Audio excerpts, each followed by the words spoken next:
J'arrive pas. En fait, j'arrive pas à le détester. Il a jonglé contre Arsenal en finale de Cup, il a fait le nonchalant, partir récupérer son trophée et sa médaille. Mais en fait, comment tu peux détester un joueur qui pue le football comme ça? Deschamps, par pitié, mais le titulaire.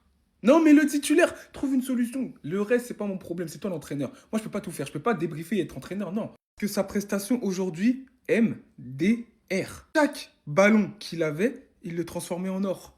Il le transformait en or. À tout moment, en fait, Cherki, c'est le One Piece, on sait pas. Non, les gars, on sait pas. Là, sur ce but de Désiré Doué, passe à Marcus Thuram, entre les deux. Marcus Thuram qui joue très bien le coup, qui sert Désiré Doué au deuxième poteau, qui s'est fait oublier le but. Et c'est pas tout, sur le premier but de Désiré Doué, encore lui qui envoie une passe magnifique à Marcus Thuram. Derrière, il se repropose et sans faire exprès, même quand il fait pas exprès, il transforme les ballons en or. Doué vient la frapper, il a catapulté dans les buts. Parfois, il s'enferme dans son RP, vous connaissez, ish, sinon ça serait pas Ryan Cherki. Non, mais en fait, si il avait pas ce RP où il garde un petit peu le ballon, il boude parce que Lucas Digne, il veut pas lui donner le coup franc, ça serait pas un digne héritier, en fait. Il manquerait quelque chose au personnage et même moi, je l'aurais pas apprécié comme je l'apprécie aujourd'hui. Franchement, c'est trop fort. C'est trop fort. Et moi, je le dis, mais le titulaire Deschamps. Trouve une solution, c'est pas mon problème, ça. Donc là, je suis censé vous expliquer que sans lui, lui aussi, sans lui et sans lui, on a battu l'équipe A de la Colombie avec Luis Diaz, James Rodriguez. Mais en fait, je pense que pour nous donner un handicap, on va envoyer les B. Non, on va envoyer les B. Comme quand en poussant Benjamin à l'époque, on envoyait les B parce qu'on sait que le tournoi, il allait pas être très relevé. Aujourd'hui, pendant que ces trois-là mangeaient du chocolat et étaient morts de rire sur le banc, il y en a qui ont marqué des points pour le mondial, notamment Désiré Doué, auteur d'un doublé. Aujourd'hui, on a vu l'un des meilleurs matchs de Désiré Doué sous les couleurs des Bleus. Double buteur très actif sur son côté. Et encore une fois, pour moi, le joueur qui toque vraiment à la portée des titulaires. Dégradé 12 €, fait chez Farid. Si t'es un enfant, c'est 9 €. C'est ce mec-là, en fait. C'est trop un atout majeur pour une équipe. Mais son génie n'a de cesse de me surprendre. Les passes qu'il trouve dans l'intervalle, comme celle-ci pour Marcus Thuram sur le premier but de Désiré Doué. Tout passait par lui dans ce milieu de terrain, la plaque tournante, le phare éclaireur, tout ce que vous voulez. Il prend le ballon là, il se retrouve seul devant la surface, il a l'embarras du choix. Rajoute à ça Marcus Thuram qui aussi a fait l'une de ses prestations les plus abouties chez les Bleus. Ça fait très très longtemps que j'ai pas vu un match de Marcus Thuram comme ça, en plus en pointe de l'attaque, alors qu'on sait que souvent il a besoin d'un deuxième attaquant. Dragon blanc aux yeux bleus invoqué par Seto Kaiba. À grande époque, Monsieur Magnès Akliouche, je ne t'oublie pas. Passeur décisif et en plus sur le deuxième but de Désiré Doué, il récupère le ballon haut, ça se projette très vite encore Cherki. Et en plus on a tellement été des hagards qu'on n'a même pas fait rentrer directement Mbappé, Olysée, etc. On a fait d'abord rentrer Kamavinga, Ekitike et Colomboigny. Non mais... Un débrief de l'équipe de France avec Kanté titulaire sans parler de lui, c'est un débrief inachevé. 35 ans et j'ai la même analyse que quand il avait 30 ans ou 29 ans. Quand il est là, la défense est sereine en fait, tout simplement.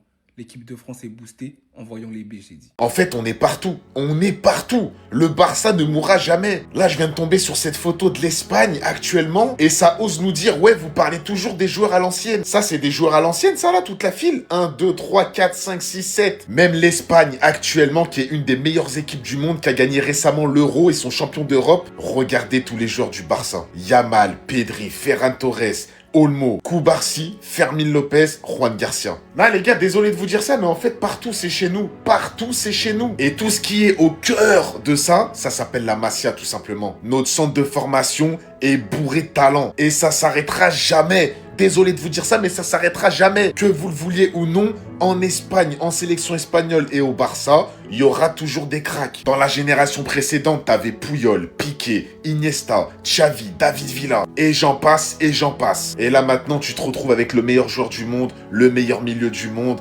Dani Olmo, Ferran Torres, Fermin Lopez, un des meilleurs 10 du monde. Bref, le FC Barcelone, les gars, le FC Barcelone. Oui, ne prenez pas Cristiano Ronaldo pour la Coupe du Monde. Il vampirise le Portugal. Nanani, nanana. Voilà. Mourinho, il a parlé. Hein. Vous dites oui, prenez pas Ronaldo. Non, non, non. Vous pensez que comment Ronaldo, il cristallise les défenses là? Vous pensez que c'est n'importe qui peut faire ça? Même à 41 ans, c'est frappant une touche, c'est but de la tête, etc. Vous pensez que c'est facile? Vous pensez défendre sur Cristiano Ronaldo, c'est facile même à 56 ans? Le Portugal a besoin de son roi. Un milieu de terrain sans mec qui finit, ça sert à rien. Bruno Fernandes, hier, il était fatigué. Il en avait marre. Il était en mode Gonzalo. Je sais que t'es un bon attaquant, mais tu peux pas recevoir mes passes. Les passes de Bruno Fernandes, elles sont trop complexes pour Gonzalo Ramos. Même si elles sont un excellent joueur. Vitinha, il est trop complexe pour Gonzalo Ramos. Il faut Cristiano Ronaldo pour finir les actions. Respectez le vieux père. Le Portugal ne fera rien sans le vieux père. Tout comme l'Argentine ne fera rien sans Messi. Tant qu'ils sont là, faut les sélectionner. C'est des joueurs déjà même oser poser la question de un avenir sans eux, c'est une folie, les gars. C'est une folie. Non mais attendez, dites-moi que je rêve là. Les Marseillais, dites-moi pas que vous allez laisser passer ça. L'Olympique de Marseille va dévoiler ce mercredi son nouveau logo. Mais c'est quoi ça? Non mais les Marseillais, non mais les gars, vous allez vraiment laisser passer ça là? Donc ce mythique, légendaire logo de Marseille, les gars, je suis lyonnais, hein, mais j'ai pas de mal à le reconnaître. Ce logo de Marseille, c'est l'OM. Et là, l'Olympique de Marseille va dévoiler son nouveau logo, c'est ça votre nouveau logo? Non mais là, franchement, je sais que même les Marseillais vont pas valider. Dites-moi en commentaire les Marseillais si vous validez ou pas. Même les Marseillais eux-mêmes, ils doivent être dégoûtés. Parce que là, on dirait une boîte de conserve. On dirait un rond avec un M à l'intérieur et vas-y, tiens, prends ton logo et casse-toi. La limite, pour moi, c'est un manque de respect au club, les gars, je suis désolé. Moi, en tant que Marseillais, si j'étais Marseillais, mais jamais je laisserais passer ça. Même ce logo, il n'y a même pas à le changer, en vrai. Pourquoi ils veulent changer le logo? La police, elle est incroyable. Le logo, il est super bien. Tu comprends direct que c'est Marseille. L'étoile en haut, super beau. Oh là là, les gars, mais je suis choqué. Mais vraiment, c'est Actu Foot, hein. Les gars, si c'est officiel, je suis choqué. Et je suis sous le choc que Marseille, ils vont jouer avec ce logo. Vraiment, ça me choque.